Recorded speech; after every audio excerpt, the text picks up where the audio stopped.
Hey everybody, it's Minty the Marine. I know I used to be the high ping reject, but I felt that a name change was necessary moving forward.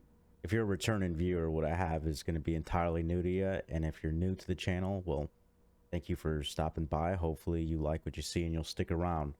Now what I have for you guys today is a simulator battle where I started a challenge where I wanted to do one life in every simulator battle, no matter how bad or well it went. I just wanted to have one life. It made makes every mission mean something. Now, unfortunately, I had to go to bed. It was really late when I was recording this, so for this very first one, it is still one life, but it is also one mission. Let me see if I could get the stat line up. Well, at this point, I just spawned. That's why you see all the markers at the end, at the top here. At the top here, all these markers. I have markers every 30 seconds, and it's a point that I could go back in the replay or forward. Now, unfortunately, I wound up finding out recently after testing it, it takes a long time. It takes about 45 seconds or so before each marker actually loads up. So unless it's later on in the replay, I found that it's actually better to just restart the replay entirely just to get what you want. Without further ado, now that we have that set, we can see it's been 47 minutes about into this match already. We're not losing too hard, but it's a clear gap on the Russian side. There's 3 of us. The enemy side, no one sees all these players here right now, so that's why it looks great out there. At this point, there's like 6 or 7 American players, and these are just all the guys on my team. You'll always see how many of your teammates there are at all times because it's going to be highlighted. Your enemies you will only have highlighted in your replay when you have eyes on, or your teammates have eyes on them. So let me go ahead and start this. And I've worked with the replay controllers. I'm trying something out. I just went ahead and mapped a bunch I just went ahead and mapped a bunch of controls to my Thrustmaster controller. Go ahead and I'm going to take a hasty takeoff here. So I just joined. These 2 guys have been flying alone for a while. They're on my team. You go ahead. Okay. Here's about fine to start. So I want to go to A. We had started touching the cap point, but unfortunately my teammate doesn't stay on it. But I still want the cap point. Everything counts, you know. And if I'm doing one mission, every objective that I could get matters. So I figure I'll go for the A point. I don't think any enemies are on it, at least considering it was blue. Well, actually, as it goes down, I start to wonder if there might be an enemy nearby, because at first it was capping and then it wasn't. I'll go ahead and speed up. I do circle this point quite a few times. And at this point, you have to understand that I'm in the cockpit view. My radar's on, so my screen doesn't actually look like this. Like, I have my radar parameters forward, and it's telling me that those 2 aircraft that you just momentarily saw in front of us, that those are my allies. So once I get that, I recognize I hit my map key. I see I'm about to leave the zone. And for a while, I'm just going to keep circling the zone, trying to capture the point. And I'm fully aware that the enemy could come at any point. The American aircraft are very fast, they're very nimble, very maneuverable. And because of, in particular, the F-16, they like to fly high. They have really great missiles up high. It's the reason why I stay low, because the MiG-23 ML it's not a bad aircraft, but it is not that maneuverable at high altitude, and going anything more than 2,000 kilometers or 2,000 meters above the floor is almost a guaranteed death sentence. They're faster than you. They're going to outperform you at every turn. Go ahead, fast forward a little bit more. At this point, I'm getting like no RWR pings from either my teammates or my enemies, so I'm fairly comfortable. I think they're just going to let me get the cap point all by myself, all alone. Going ahead, we're speeding up here. And remember, this is simulator battle, so I'm restricted to only cockpit view and my instruments. So at this point here, I start getting an RWR. Yep, you see there by the flare. I start getting an RWR warning there. And I get worried. Sorry, I had to mess around with the controls a bit. At this point, I'm looking behind me trying to see who was locking me up, because I was being locked. I have eyes on him, and that's why you see my missile coming around now. It's that little tiny dot right in front of me. I have a radar lock. He's close on me. He finally lets his missile off, but it's too late, and I wind up getting the air kill on him. He blows up right next to his missile, and that winds up causing his missile to explode right there. And I wind up getting an air-to-air kill off of that because of my quick reaction speed. It wasn't a terribly difficult aircraft to kill. I believe it was an F5, I believe, that I had just killed. And so at that point, in the middle of that fight, the objective had despawned. I realized, all right, hey, I have about 19 minutes of fuel. I don't think it shows it here on the screen, but I have about 19 minutes of fuel. And I figure if I want to get the most out of my life, I'm going to push towards the enemy airfield, because I know that the enemy aircraft that I just killed is probably going to be looking for a revenge kill, and he's going to want to meet me in this canyon here. And I figure if I come out in this canyon, I have a lot of opportunities for combat. And I start getting RWR pings already as soon as I get here, but I'm not quite certain what it is, if it's ground forces or if it's a mission target further off in the distance. So I'm flying low, trying to avoid any RWR pings so I can discern whether or not it's an actual live enemy.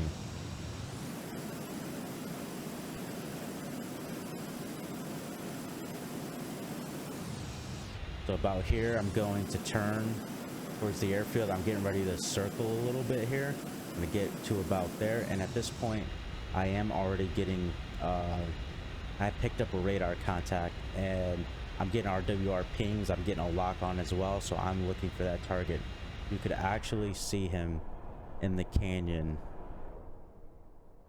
If you look at the cursor, my cursor is circling it.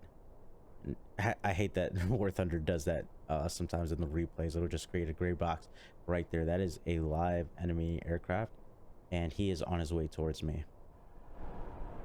And so he has a radar lock, and this is where you have a drawback as the Russians on your IR missiles. You can't launch as far away as your enemy can. Granted, War Thunder probably has its reasons, but I don't know. I don't know why. So I start flaring out. I flare out. I realize I have to bail out of that situation. Uh-oh.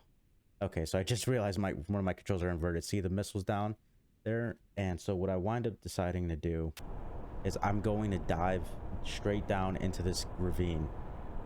And what I want to do is be able to use my afterburner effectively here. I'm going to keep cutting in and out of it, and what I'm going to use it for is to thrust, so that way I don't wind up hitting these rocks. And I want to fly low, because if the enemy is actually going to try to lock me from the same altitude, I have a lot of turns and bends where I'm able to maneuver. Now, it is very dangerous because sorry about that. It is very dangerous to be this low. It's very quick reaction speeds. Messing up is going to be dangerous, and that's kind of what I do here. I realize, oh no, my afterburner might not be enough, but I wind up making it. I think in the next turn, however, I do wind up having to dive up, because I realize I don't think I can make the next set of turns. I think I dive straight up because I want to get offensive on them. I don't want to keep fighting this defensive battle here. It's a losing battle. Right, there we go. I figured out how I can maneuver the camera around. So at this point, I'm still unaware where the enemy's at. I'm going to start turning here because I'm still searching. Somebody just locked me up. And I wasn't certain that they were going to give up on me so easily. But I think once they had realized what had happened, they wanted out of the situation as much as I had. So I keep going for a little bit, but ultimately nothing winds up happening before I get spotted by the enemy. As I can see, I clearly have no idea where the enemy actually even is. I don't know where they went. They might have just went back to the airfield. But once I finally determined that that is what they did, I'm going to dive straight down. Oh, there it is.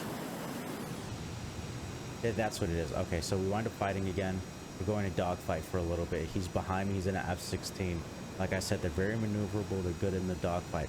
I'm not aware what aircraft I'm fighting at this point, and I do lose him several times, and we just wind up keep circling each other. Matter of fact, during the actual live gameplay, I wasn't even aware that he got guns on me, and I was going for a missile lock here, but I wind up losing him because I didn't have enough momentum to stay with him. And for a while here, I'm going to have to keep swapping between rudder, going opposite angles, and I lose a lot of stability. I'm gonna go left, I'm gonna go right. I just don't have the energy in this fight, and I've lost the F-16. Yeah, he's below me. I flare out of fear, but I think he's just so lost because he doesn't know what I'm doing. It's like that old military doctrine or meme doctrine of America is like, your enemy can't know what you're doing if you don't even know what you're doing. I realized at this point he's probably on my 6th. My only chance to even remotely get out of this fight, I can't even find him right now again in this replay, but my only way out of this safely is to just dive back into the ravine, except I can't win this fight, and move on. I still have 26 flares. I still have 4 missiles, 4 R-60 missiles, which are pretty deadly at close range. So here I just, yeah, here I go right into the ravine here, and I'm just going to fly this whole way down. And we want to look for some easy targets to pick up, and relatively soon I do wind up finding 2 targets, and I do believe that they're teammates, live players, just flying in close formation together. You see that a lot on the American side. I'm going to pick up the target pretty soon here on my radar, because I definitely have no eyes on it. I get it on my radar here, and that's why I come out of hiding in the ravine. I'm searching, trying to figure out exactly where I see. I do wind up getting a couple of quick radar locks so I could track the enemy. And I do notice that they're not flaring, and it makes me wonder what kind of target this is, or if they're just oblivious. Once I get close, pardon me, I do wind up discerning that it is an AI target, but like I said, this is one mission, one life. I don't know what's going to happen, what's around me, so I'm going to take what I can get here. But these are 2 AI targets. I want the points. And behind them, I got R-60s. They're within range. The replay makes the missiles a lot more wonky than they actually were in game. That's one air-to-air kill. There's the second. Now, at this point, I have RWR pings from the airfield over there. They're firing missiles and they're firing AA, and at the same time, I do notice this F-105 right there.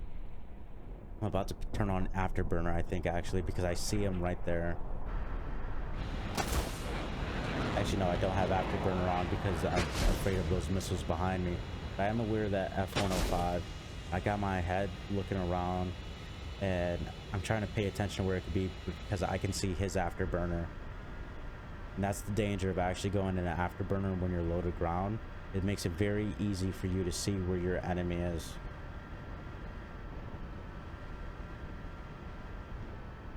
Sorry, I was maneuvering the camera. So he's trying to dogfight me. The MiG-23 ML is a really good dogfighting aircraft in the rate fight. And if you're not coming at that MiG-23 with another 4th generation fighter, you're probably not going to win unless the pilot isn't skilled. So I've got the R-60 ready. I'm gonna fire. R-60 is going to track, and it is going to kill. Yeah, there we go. The replay has it so bad. I'm still getting RWR locks from the airfield, and so I'm about to bail out here. And pretty soon, what winds up happening as I'm trying to exfil away from this airfield, I do pick up an enemy contact. Yeah, he's right behind me. I get the RWR lock. This F4J is sticking on me, and I'm watching him the whole time because I'm looking for that missile smoke. As soon as I smoke, I want to flare, and I cut my throttle, and then I see the second aircraft at this point when I go low. I realize this is a really bad situation I don't want to be in. I'm down to 1 missile, and I'm down to 5 flare and chaff, and I'm running on pretty low speed here. I do track the F4J, but even from my eyes, I could tell it was pretty too far out, and if I would have fired the missile with him diving straight to the deck, he would have made the missile go into the ground. And what I don't realize, and I don't see here, because if you look from my perspective, oh, I actually can see the crash, but I didn't notice he crashed. I didn't even notice at the kill feed. I was so panicked, worried, because I'm getting RWR ping still from the airfield. So I'm worried about that, and I know that there's a second aircraft out there somewhere. So I don't even wind up noticing that this F4 winds up crashing into the ground there. Meanwhile, the other F4 just went off into the distance. He's getting pings from the actual ground units, I think, that are nearby. And I don't know what kills him, but something does wind up killing him. Takes him out. I'm getting shot at by the base AA, which I'm actually looking at the ground here. Just because I recognize it's a base, but I don't even see that AA fire at me at any point. So the same plan, I'm going to come back down into the ravine. And like I said, this is dangerous, but it gives you a high payoff. You will very rarely be detected if you decide to use the ravine and you can maneuver properly. I would not suggest you doing this in a prop aircraft. I just don't know how they're going to handle the sharp turns. A jet, however, that's very good at turning, like the MiG-23, or I'd probably say the Tomcat, I'd probably say would be a decent aircraft to take down here. Now, there are going to be a few times, I think like right here, where I realized I can't make the turn. I came in with too much speed. I have to come back up. And each time I come back up where I'm not able to perform the maneuver properly, I'm getting RWR pings all around. And I just don't know how many enemies are around, or if those are just my allied aircraft trying to paint me before they figure out that I'm friendly. Because the enemies can use the same path from their way as well. Whenever I want to go up the middle of this map over here in the bottom right, I always take the ravine, and then I'll split off to go to whatever mission I want to do. The only reason I didn't use it at the start of this is because I wanted to get involved with A, where it spawned at on the map, as soon as possible. So I'm just going to fly. I'll be honest, the rest of this is pretty uneventful. I have to come up, I think, one more time. Yeah, I think I'm gonna have to come up one more time. I'm running real low on fuel at this point. I'm down to like about 3 minutes of fuel, and I know I'm an afterburner, but I just need to get back to the base because my allies nearby are dying.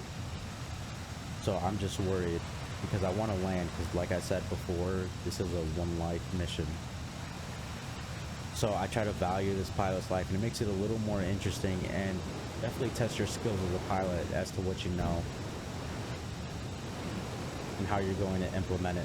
Because it's one thing to be able to know how you're going to fight, but to execute how you're going to fight under the pressure is different. So yeah, I have a decision. I have about 2 minutes of fuel here at this point, and I could either climb to get myself the altitude, or I could coast and hope I get there without afterburner in time, even though I'm going to be lower to the ground and hopefully get to the airfield.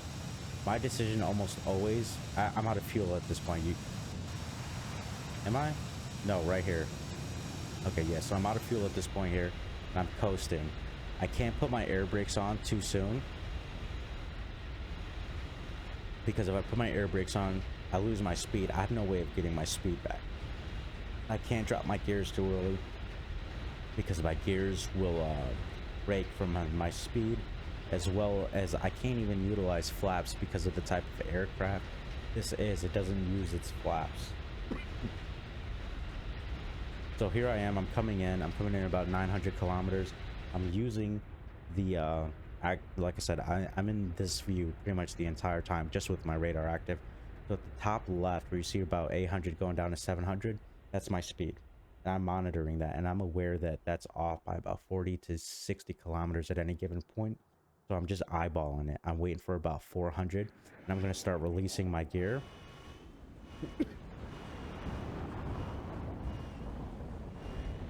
I have my air brakes active to slow down my speed. Pretty soon you're going to see the gear come out. I have one R60 remaining. And I'm going to get a really solid landing here. I don't maneuver too much.